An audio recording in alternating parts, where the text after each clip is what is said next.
Hello guys, it's me. So, di naman ako ganun kataba. Well, I'm built, So, anyway, let's not talk about my weight. So ngayon, guys, ang pagsali po ng GCash, hindi po siya bigla ka na lang maglalagay ng pangalan mo doon sa may wall ko. Kailangan maghintay kayo. Hintayin nyo until the 24th ng draw. Tapos, ilalagay ko yung mga name nyo doon sa may ko.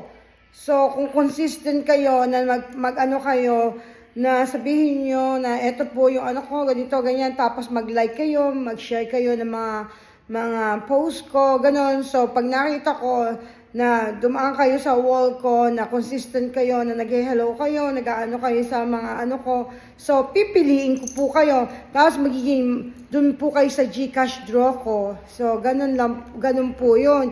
Hindi po na, porque naglagay kayo ng pangalan, GCashan ko na kayo. So, you wait until the 24th of December, and then we will draw the 24th on December, the GCash challenge, no need for star. Okay? So, that's how it goes. Everybody waits. So, my aim is 60 to 70 people that they can join. So, one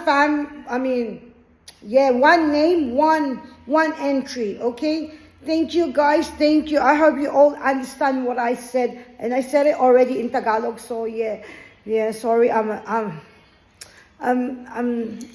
good at Tagalog, but it's just my nature. It's English all the time. Sorry guys. So that's it. So share, comment, and like all my contents, and share this so we can get more entry for the 24th of December. So, bye guys.